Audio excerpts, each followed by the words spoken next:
Hi comic book fans, and welcome to another suddenlycomics.com video.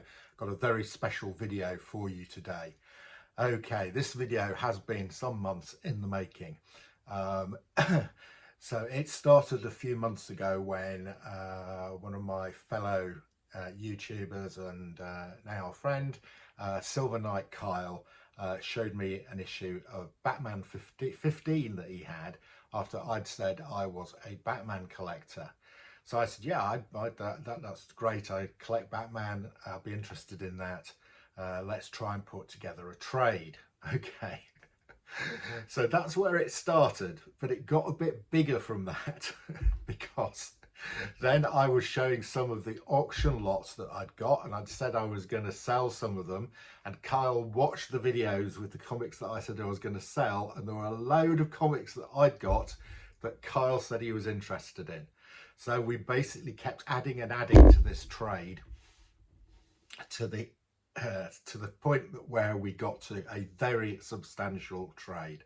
Okay, now my stuff arrived with Kyle probably a week, 10 days ago, and he has shown some of it off. It included Giant X-Men #1 CGC graded. It included a Submariner 1. It included a Silver Surfer issue 3, and it included a big run of Claremont X-Men, including the Dark Phoenix saga. So we're talking quite a high value trade here. And I sent 2 full boxes of comics out to Kyle. So my part of the trade arrived yesterday. Okay.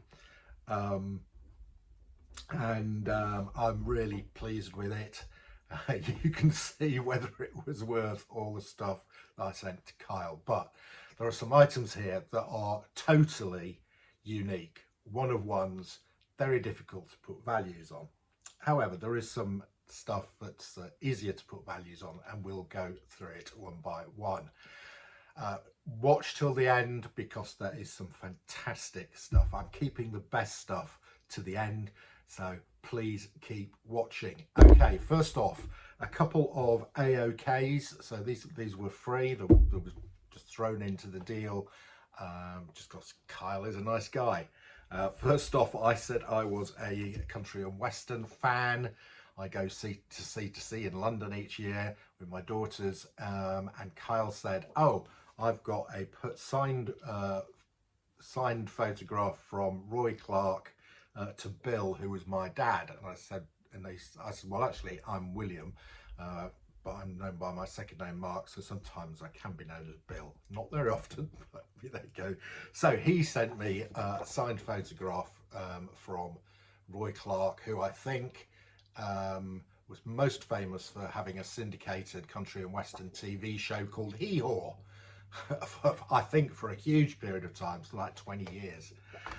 Okay, that was the first AOK. Second AOK is another signed thing. Kyle was also aware I'm a big Sergio Aragonés fan, work in Mad Magazine, work on Gru, and he sent me, but I have not got a Sergio Aragonés signature. So he sent me a copy of The Mighty Magnor. I have this comic, but I do not have it signed by Sergio. And here is a certificate of authenticity. So there we go. Thank you very much, Kyle, for this AOK. Right, let's move on to the trade stuff. Okay, so I'm going to start small and get big. Okay, first up, here is copy of Action Comics annual #1. I think from something like 1987. Not a hugely valuable comic, not a key comic, but on the inside page of this, it is signed by Art Adams. Don't know if you can see that, and it is dated. It's dated the 26th of June, 86. So this has got 87 on the front of it. I presume, because they do get these printed up earlier, that Art signed a number of these before they were actually officially published. Okay, so that's the first thing. Nice. Art Adams signature. I think I do have a couple of Art Adams signatures somewhere. Next up, this is a nice item. Carl and I were talking. I said it was a Trekkie. He said, have you got that? I said, no. What is it? He said, it's the official technical manual for Star Trek. This is the first printing from 1975. This has been reprinted 4 or 5 times, but this is the first printing.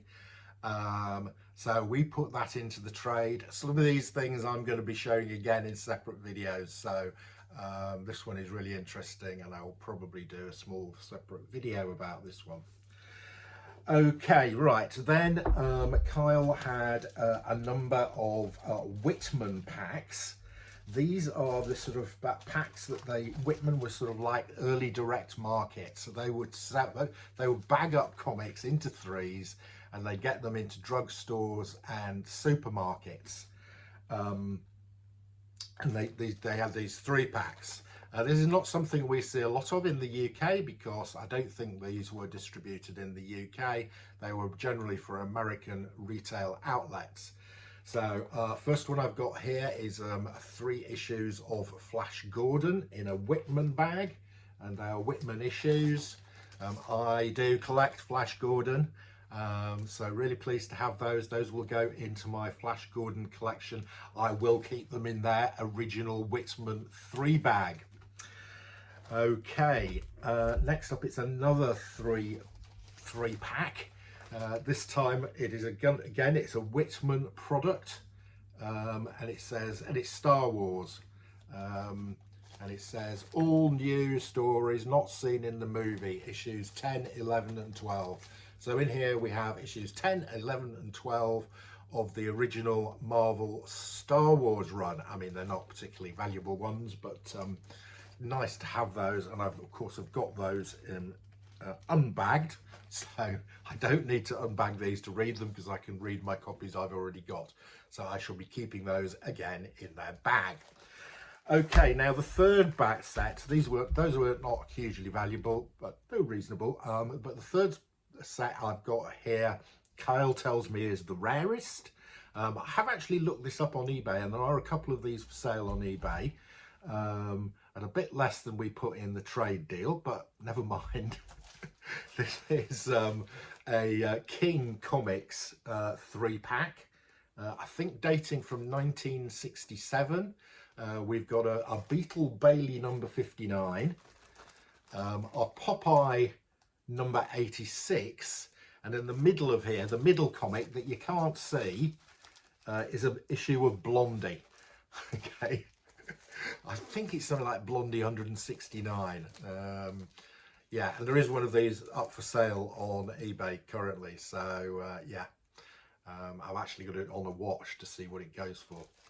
Right, now then, let's show you another comic.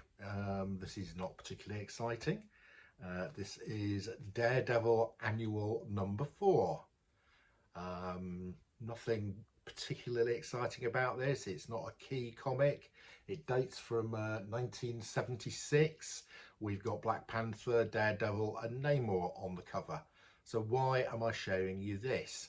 I'm showing you this because coming with this is something pretty unique. Somehow, and I don't know how, Kyle had managed to get hold of the original colour proofs for that annual. Okay, again, I'm going to do a separate video on this explaining what colour proofs are and where they what part they play in the process. But I'm not just talking about one colour proof here. There are 16 colour proofs with all the annotations. It's really interesting. There's comments on, I mean, the colours are vibrant. You know, we've got we're in the age where we got Crash and Pow and so on. Really nice colour work here. This is really unique. I've not seen any of these before. This is not, let's be clear, this is not the original artwork. So what happens is I think they made some sort of copy of the original artwork, and then the colorist did the color work on a copy of the original, on a copy of the artwork. But you know, the colorist's job here is really interesting in how comics are produced. I think the colorist is right at the end of the process, once virtually everybody else has done their jobs. The penciler, the inker, the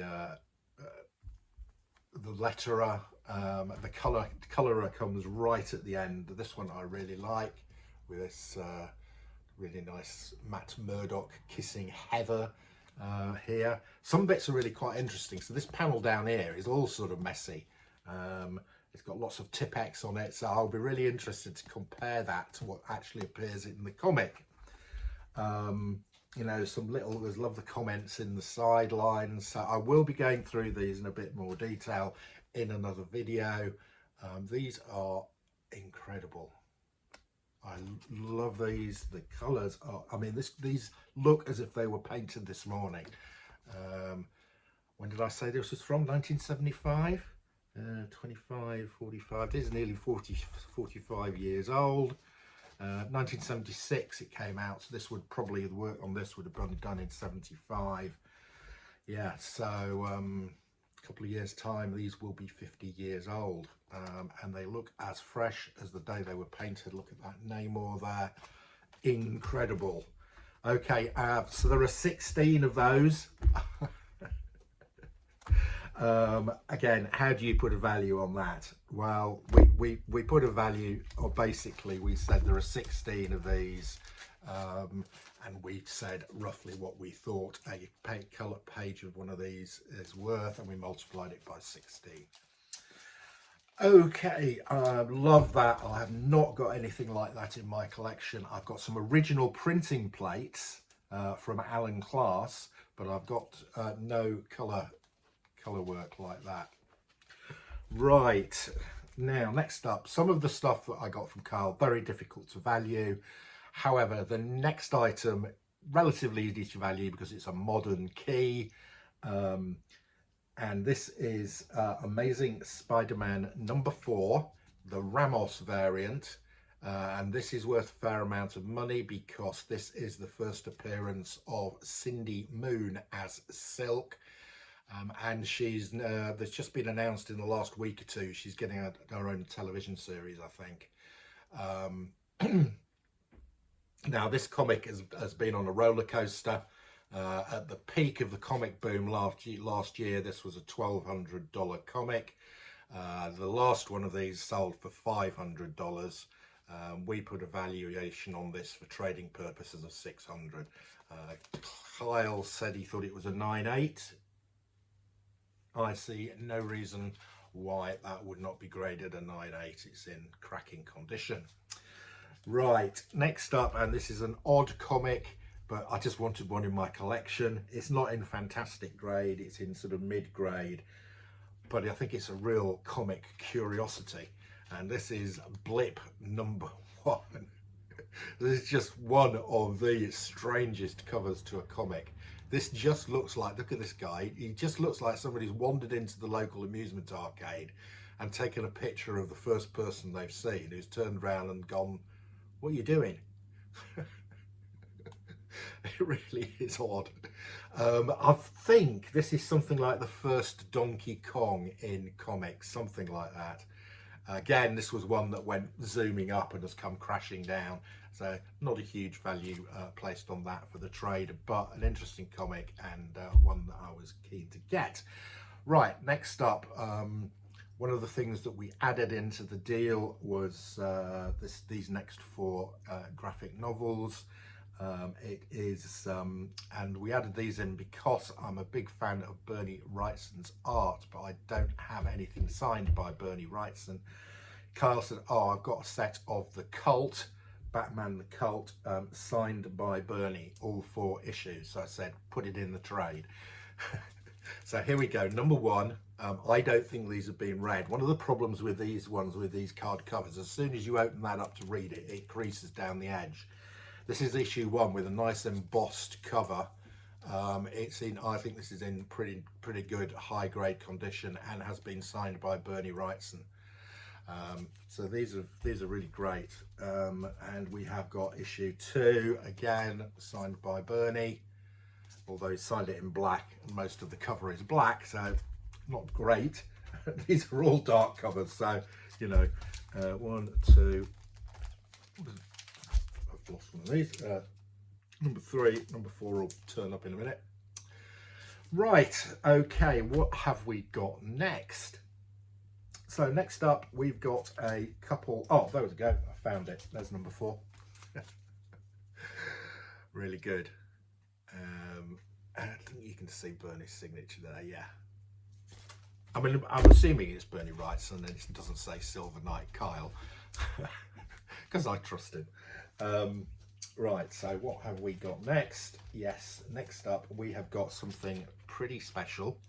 It is an X-Men 1. Unfortunately, it's an X-Men 1 Marvel Milestone Edition, but it is signed by Jack Kirby. There we go. I hadn't got a Jack Kirby signature. He's really hard to get a signature from. This is a Dynamic Forces one again. There were 2,000 of these, and Jack signed 2,000 of these. Let me tell you, if you want to get a Stan Lee signed copy of this, there are loads and loads and loads out there, and don't pay very much for them. However, Jack just didn't sign as much as Stan did at all. Probably for every 100 comics Stan signed, Jack probably signed 1. These do not come up very frequently, okay? People who've got these hang on to them. I checked. In the last year on eBay, just 1 of these has come up, okay? People want to hang on to their Jack Kirby signed copies. So I think this is a reasonable comic, and we put a reasonable value on that for trading purposes. Okay, right. So somewhere in the world there are 2,000 of those. The next comic I'm going to show you, I'm convinced is one of one. Okay, first off, there's a couple of things about this. First of all, I'm going to put my hand over the top because there's something at the top which I don't want to show you yet. What the hell is that? I'll tell you what that is. That is a Chinese edition of a Batman comic. This was printed by the Chinese Comic Company in Hong Kong for the World Comic Convention or something like that. And they did a range of about 10 or 12 different comics, 4 or 5 of which were superhero comics. Okay, I did find a reference to it on the internet. Okay, so I do know where this came from, but it is a complete ghost. Okay, there are very, very, very few Chinese editions of American superheroes. You can understand why. I've looked for this in terms of finding the comic. I can't find one. There's none on eBay. There's none on eBay sold. Just can't find it anywhere. Okay, so the comic itself is a ghost, right? And not only is this comic pretty rare, but it is signed by Neal Adams. Okay, at the top there. So this is not Neal Adams cover, but there is a Neal Adams story in here with Neal Adams artwork. Kyle tells me that when Neal Adams signed this, he said, "I have never seen one of these before." Okay. So not only is this comic extremely rare, I can't find one. But it's probably the only one ever signed by Neal Adams. So how much is that worth? I suppose it's worth what somebody's prepared to pay for it, is the answer. So we put quite reasonable price on this for the trade, but that's great. That is, as far as I'm concerned, that is a 1 of 1, unless anyone out there would like to come and tell me they've got a Neil Adams signed copy of this, but I don't think anybody's going to come forward. Right, okay, next up, a couple of ash cans. I have a couple of Image Comics ash cans from the very early years of Image Comics. They used to do these little ash can issues ahead of the main production. I've got a really nice Max ash can. This is an ash can for a comic called Darker Image. There are certificates with these, which Kyle forgot to send me, but he's going to send them with my Christmas card. So these will have certificates with them. So this one is Ashcan edition of Darker Image, and this one is an Ashcan edition. I presume it's just advertising, just promoting Homage Studios. It's almost like a swimsuit special. There's just lots of pictures of female superheroes in bikinis in here. Right, okay, how are we doing? We're doing pretty well. Right, next up. Now, this next comic was not part of the trade, but I've put it in here because it does link to one of the comics that is part of the trade. And also, the reason I have got this is because of Kyle. So we were having a chat and we were talking about comics that he thought was worth finding and getting. And he said, have you got the Russian edition of Mickey Mouse? I said, no, I didn't know there was a Russian edition of Mickey Mouse. And he said, yes, it was printed in 1990. You want to try and get the sealed version if you can get it. So I went on to eBay, nothing on UK eBay. On US eBay, there were a fair number of copies, to be honest. And I found one for $12 that I got sent to my Stackery account. And this came with this delivery yesterday. So here we have a Russian edition of Mickey Mouse. It's still sealed in its bag. Yeah, really nice sealed edition of Russian Mickey Mouse. Okay, right, now then, that leads on to one of the items that was in the trade. Okay, this is not a $12 comic. I really don't know. Well, one of these sold about a year ago in not as good condition as this for $350. I think whoever got that got a bit of a bargain. We put a higher value on this. It's in a higher grade. I think this should be worth considerably more than that. It is a really, really early Mickey Mouse promotional comic. It's a little comic. Produced in 1933, edited by Hal Horn and published by permission of Walt Disney Enterprises.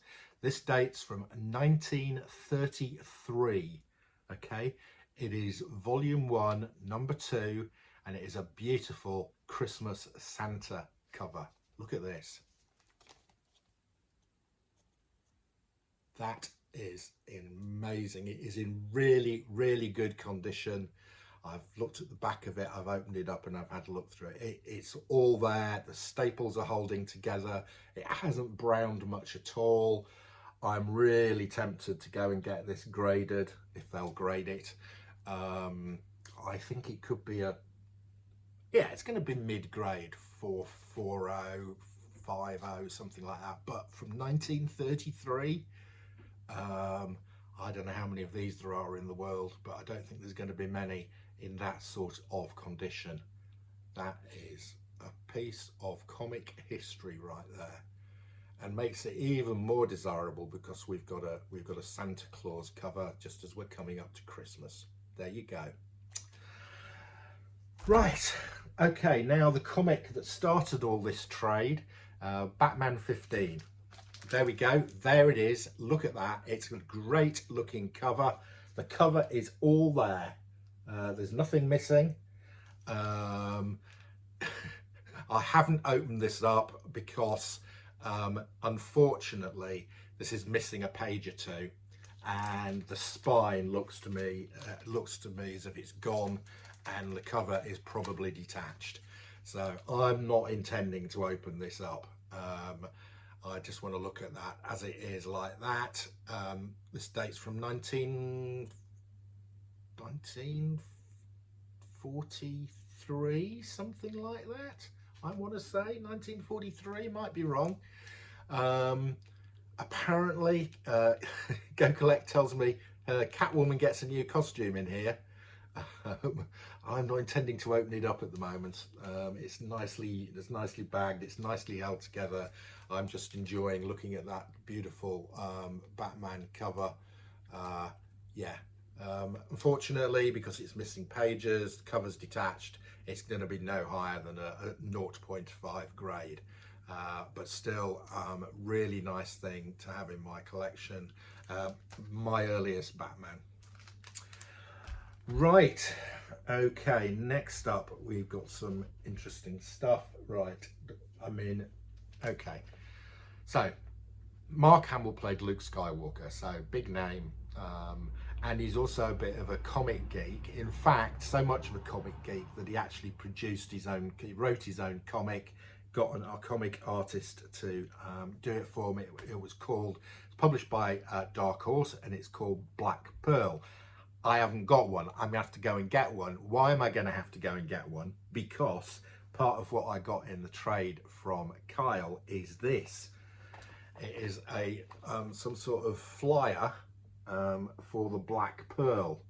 Okay, well, that's not that exciting, is it? Well, no, but on the other side, oh, what's this? On the other side, we've got Beware Comic Carnival. He's out there, and it's signed by Mark Hamill and the artist, who was it?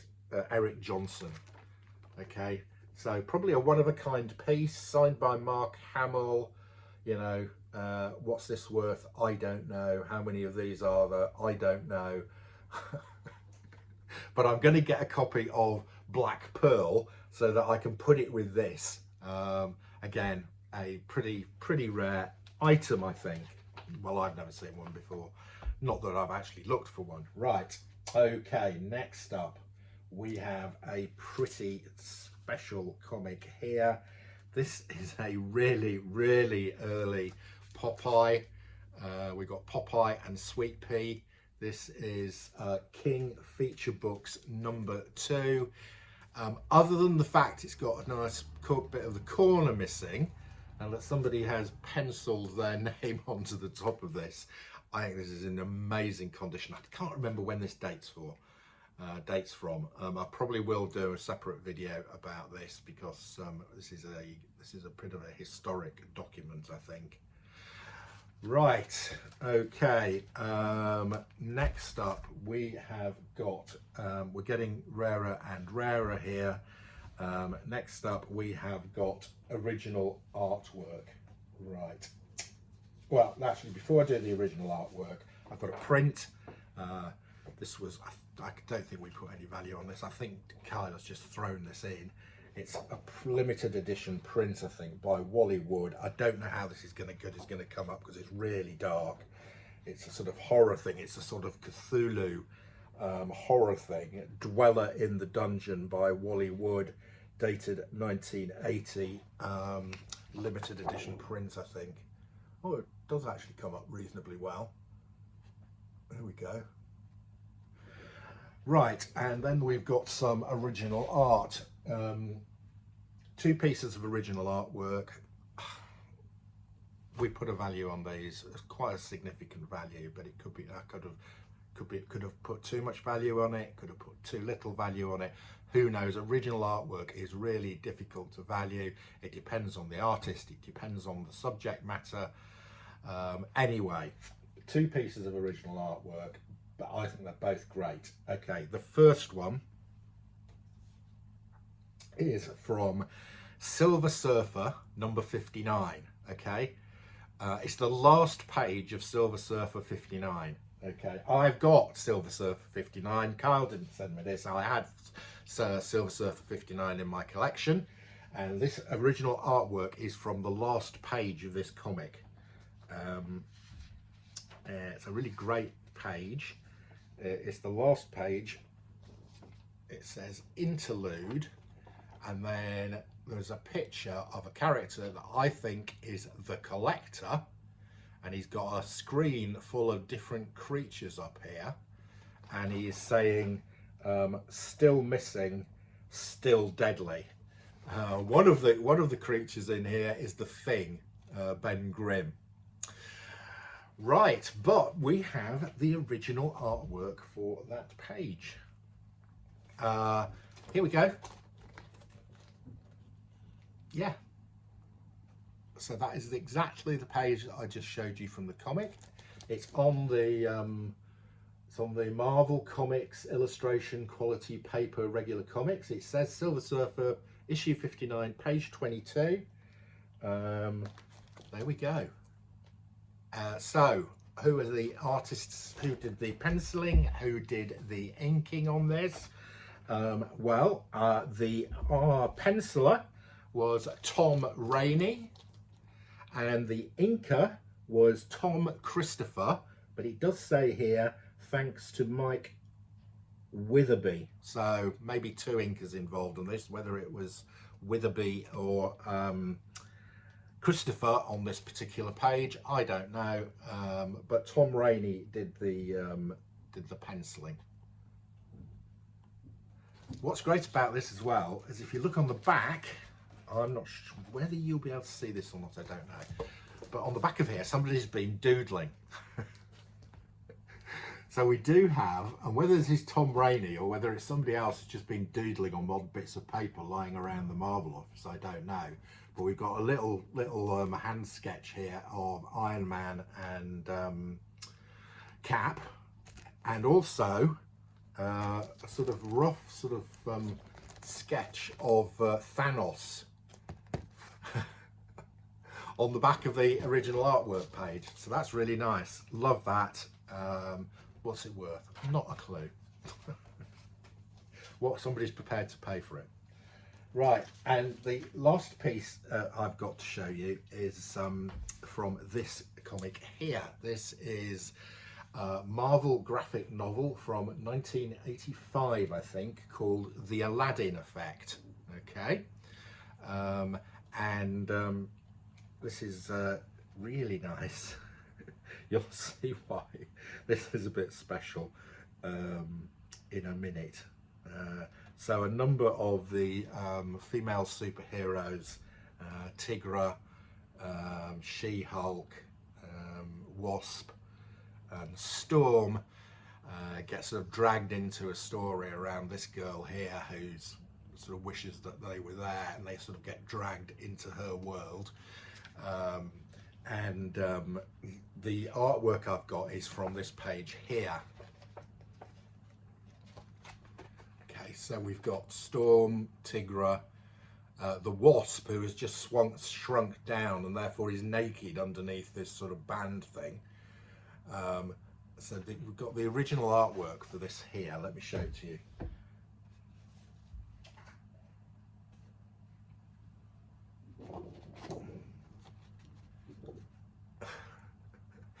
Okay, what's special about this is that this drawing here of the Wasp, originally when it was drawn, you could see her nipples. So I don't know if you can see that, but they've been inked out, they've been Tipp-Ex'd out. And I think somewhere on here, somebody's put a comment saying, what were you thinking?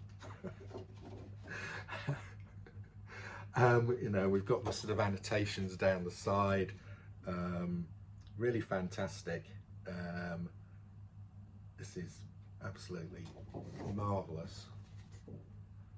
Now, the artist here, quite a prolific artist, is Greg LaRocque. So, Greg LaRocque, I think, was inking and arts on this. Yeah. I think Ink and Arts by Greg LaRocque.